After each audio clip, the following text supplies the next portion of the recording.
इसलिए हमारी प्रार्थना है, पहले तो आप रोइए मत, किसी भी पीड़ा में रोइए। रोना है तो प्रभु के प्यार में रोइए, बस। ये आंसू केवल प्रभु के प्यार के लिए नहीं, हर परिस्थिति को सहने के लिए तैयार रहो। भगवान के जन हो, ऐसे छोटी मोटी बात आई रो दिया बच्चों की तरह नहीं। 100 बार गिरेंगे फिर भी हम चढ़ाई करेंगे इस पर। इसका अभ्यास है हमको नष्ट करने का। तो आज से हम प्रण लेते हैं कि तू हमें कितनी बार गिराएगा। अविनाशी का बच्चा हूं, अविनाशी ही हूं। शरीर बदलते रहेंगे लेकिन हम तेरे को देख लेंगे एक दिन तुम जीत जाओगे।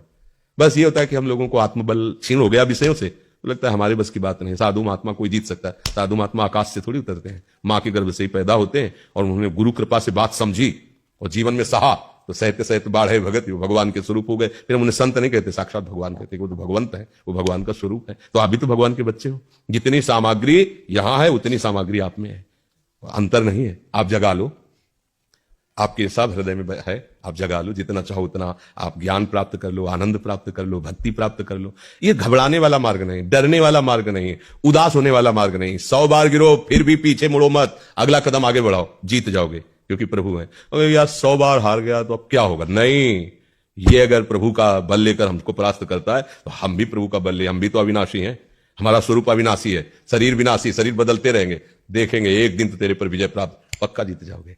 अगर जीत न जाते तो शास्त्र में ऐसा न लिखा होता, साधु महात्मा ऐसे ना होते। इसलिए अच्छे से देखो, आप छोटे छोटे बच्चियां, भगवान का कोई मनोरंजन नहीं, भगवान का आश्रय लेकर रूखा सूखा जो बनते हैं खाते रात दिन। अभी देखो पाठ में लगे, संस्कृत का ग्रंथ है राधा सुधा निधि, इतनी इतनी बच्चियां हैं।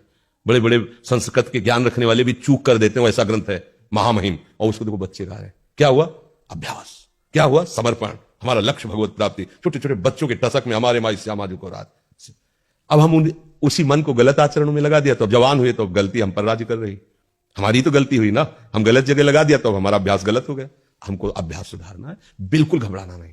नाम जप हमको अपनी जिह्वा से करना है। ये जो लोग सोचते हैं ना कि हमारा नाम जप होता नहीं, मन से नाम जप, अरे मन सिद्धों का लगता है, जिन्होंने बहुत साधना की तब मन लगा। अब आपको क्या करना है? वहां तक पहुंचने के लिए जीभ से जपो, नाम जप करो, जो गुरु ने दिया उसको जप करो। करते करते वो धीरे धीरे उतरेगा हृदय में। जब हृदय में उतरेगा तो जीभ बंद हो जाएगी, चल रहा है नाम, मन राजी हो गया उसमें। जैसे आपने कहा कुछ मिनट तो लगता है, इसके बाद भाग जाता है, तो कुछ मिनट लगा ना तो आपकी जीत हो गई। अगर 100 में 1% मन लगने लगा तो तुमने नस पकड़ ली मन की। अब 99% आने में देर नहीं लगेगी। क्यों?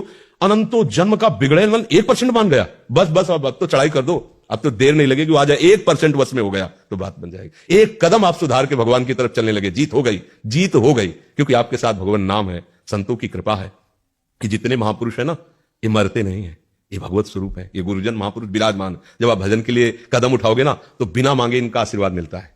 ये कृपा ना करे तो अपने लोग माया मुक्त नहीं हो सकते। ये सब गुरुजनों की कृपा है, जो अव्यक्त रूप से विराजमान संत महात्मा सदगुरुदेव हैं, वो उन कृपा करते हैं। तब हम लोगों के अंदर उत्साह आता है भगवान को। क्योंकि जैसे हम आपको देख रहे हैं तो हम आपसे प्यार कर सकते हैं, लेकिन हमने प्रभु को देखा नहीं, उनसे बात नहीं की। अब उनसे प्यार करना जिनको देखा नहीं, उनके लिए सब कुछ समर्पित करना जिनको देखा है ना, उनको छोड़ना है उनके लिए। कितनी कठिन बात। जिनको देखा नहीं, जिनसे हमने कभी बात नहीं की, उनके लिए सब कुछ काट देना है संसार का, नहीं रखना किसी से प्यार, नहीं हमें कोई भोग भोगने, उनके लिए। ये हमारी सामर्थ्य है। ये उन अव्यक्त महापुरुषों के संतों की जो विराजमान है वो कृपा कर देते हैं, तो ऐसे नांगे हमें पता भी नहीं चला और भगवान के मार्ग में चलने लगे। तो उनकी कृपा केवल हमारे ऊपर या इन्हीं के ऊपर थोड़ी कि लाल पीला पहने तो उनकी कृपा नहीं, उनकी सब पर मोरी बराबर दया। भगवान ने कहा सब मम प्रिय सब मम उपजाए, भगवान सब मेरे प्यारे हैं, सब मेरे बच्चे हैं सब। हाँ, अब जो बच्चे कुमार्गगामी हैं तो उसकी दंड विधान है, तो उसे भोगो। उनका प्यार किसी के लिए पक्षपाती नहीं होता, वो बहुत कृपा करते हैं। और जब आप उनका भजन करते हो तो आपको अनुभव में आता है कि भगवान पक्षपात करके हमें ज्यादा प्यार कर रहे हैं। और एक को लगता है भगवान जो है हमारे ऊपर नाराज है। तुम ऐसे कर्म कर रहे हो तो तुम्हें ऐसा अनुभव हो रहा है, वो नाराज नहीं है, वो तो बड़े कृपालु हैं, वो तो हर समय कृपा ही करते रहते हैं। समझ में आ गई बात?